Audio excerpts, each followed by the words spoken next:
M2-K 이렇게 두면 자 M-K보다는 MK가 크거나 같고 M2-K보다는 MK가 크거나 같다가 되겠죠.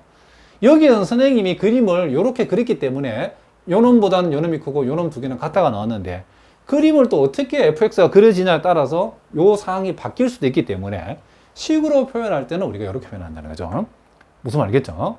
그러니까 요 구간에서의 최대 함수값하고 요 구간에서 최대 함수값은 이 전체 구간에 있는 최대 함수값보다는 뭐다? 작거나 같다라고 봐야 된다. 이런 얘기를 합니다. 그러면 이제 우리가 여기에서 자, 요 말은 무슨 말이죠?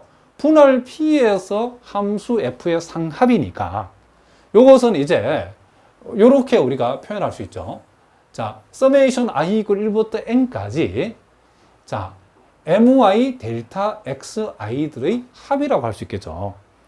그런데 요것을 우리가 요 n개의 우리가 직사각형의 넓이의 합인데 여기에서 우리가 k-1번째까지 직사각형들의 합에다가 자, 요거는 뭐죠?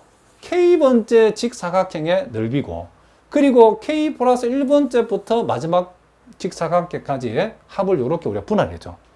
그러니까 요거는 사실은 요 플러스 마이너스 t가 없는 거나 마찬가지니까 xk에서 xk 마이너스 1까지니까 여기에서 여기까지의 길이를 요놈이 의미하는 거죠. 요 가로 안이. 그러니까 가로 안이 뭘 얘기하는 거죠? 델타 xk를 얘기하는 거죠. 그죠? 이 가로 안이. 그리고 mk는 여기에서 여기 길을 얘기하는 거니까 요 밑줄 진 부분은 우리가 아까 봤던 이 큰 사각형의 넓이죠. 그러면 우리가 요렇게 해놓고 우리가 반대로 봅시다. 또 이제 분할 Q 입장에서의 함수 F의 상합은 자 여기에서 요 부분하고 요 부분은 서로 같죠. 그렇죠? 그리고 요 부분도 서로 어떻다? 똑같죠. 그렇죠? 우리가 지금 점이 추가된 것이 K번째 구간인 요 가운데에 적당한 위치를 잡아가지고 우리가 T라고 잘랐기 때문에 요렇게 되어지죠. 그럼 우리는 요 밑에 오는 요 놈은 뭘 얘기한다? 아까 봤던 요 사각형과 요 직사각형의 합을 얘기하는 거죠. 그렇죠? 요 앞쪽은 지금 요 놈을 얘기하는 거고. 그렇죠? 요 뒤쪽은 지금 요 놈을 얘기한다는 것을 우리가 알 수 있죠. 그럼 보다시피 요 놈이 요 놈보다는 뭐다? 크거나 같죠. 그렇죠? 그러면 요와 같은 부동호가 승립한다는 것을 알 수 있죠. 요 두 개는 똑같고 요 놈이 요 놈보다 크거나 같다를 만족하기 때문에 결국 이와 같은 부동호가 승립한다 이런 얘기죠. 그러면 결국 우리는 UF, P는 결국 UF, Q보다 크거나 같다라고 하는 이런 결론에 도달했다는 거죠. 자, 그러면 여기서부터 여기까지 우리가 했던 내용을 우리가 일단 기억이라고 한번 더 보겠습니다. 그러니까 무슨 얘기죠? 분할 P에서의 함수 F의 상합은 분할 P의 한 점을 더 추가해가지고 만들어지는 P의 세분할에 해당되는 QS의 함수 F의 상합은 요 놈보다는 요 놈이 크거나 같다 또는 요 놈이 요 놈보다도 작거나 같다. 세분할을 했더니 한 점을 더 추가해서 세분할을 했더니 작거나 같아졌다. 요렇게 일단 정리를 해보자는 거죠. 자, 그러면 이제 우리가 분할 P의 세분할에 해당되는 이 세분할 Q가 뭐 한 점만 추가한다는 보장이 없죠. 그죠? 요거를 이제 임의의 점을 추가했다고 생각해 보자는 거예요. 자, 요 m이라고 하는 것을 우리가 임의의 값이라 했을 때에 이와 같이 t1, t2에서 tm까지 점을 추가시킨 그죠? 분할점을 추가해가지고 우리가 세분할 Q를 생각해 보자는 거죠. 점 P의 모든 점과 그리고 이와 같이 m개의 점을 추가해가지고 세분할 Q를 만들어 보자는 거죠. 자, 그렇게 했을 때 우리가 편의상 PK라고 하는 것을 분할 P에 대한 K개의 점을 우리가 첨가한 구간 A, B의 분할이라고 한번 해보자는 거죠. 그러면 P1은 점을 하나 추가했죠. 그렇죠? 점 P와 P1의 입장에서 이와 같은 관계죠. 그러니까 P에 점을 하나 추가했으니까 P1은 P를 포함하겠죠. 그럼 P2는 다시 요 P1에서 점을 하나 더 추가했으니까 요 놈의 또 세분할이 되어지죠. 이런 식으로 우리가 부동호가 결정이 되어진다는 것을 우리가 알 수 있다. 그러면 PM은 점을 M개를 추가를, 그쵸? 했다는 것을 우리가 한 분할이라면 그게 바로 세분할 Q가 되어지겠죠.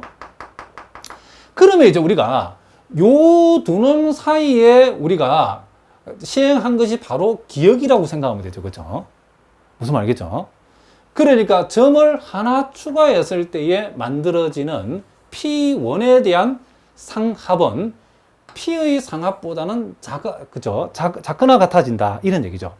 그러면 P1과 P2 입장에서는 다시 요 점에 대한 요 분할에 대한 점을 하나 추가한 세분할이 P2이기 때문에 요 놈을 기준해서 또 요렇게 기역을 시행하게 되면 또 요것은 요거보다 작거나 같아가 되어지죠.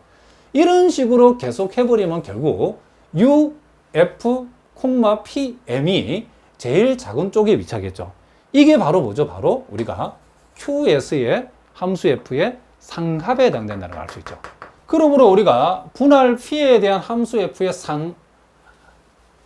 상합보다는 분할 Q에 대한 함수 F의 상합이 작거나 같아지어진다라고 우리가 얘기할 수 있겠죠. 그래서 우리는 이와 같은 결론에 도달한다는 것을 우리가 알 수 있다. 이런 얘기를 합니다.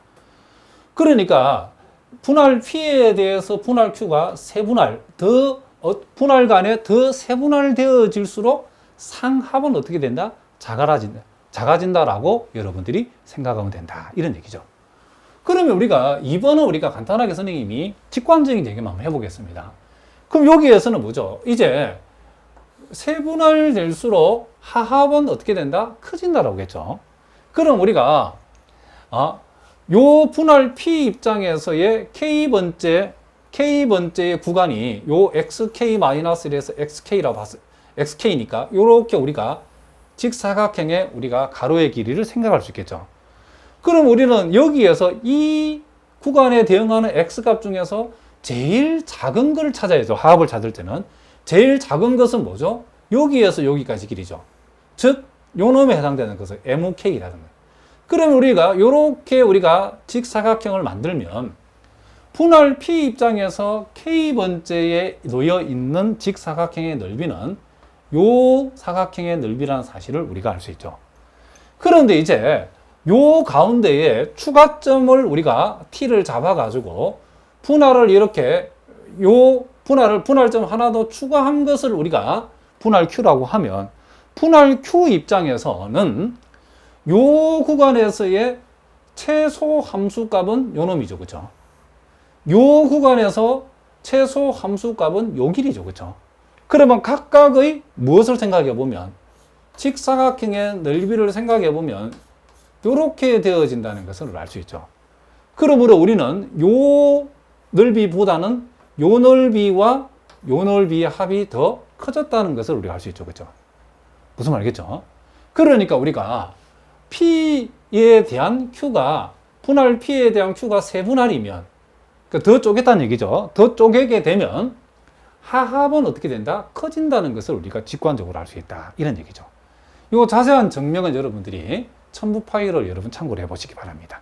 자, 무슨 말인지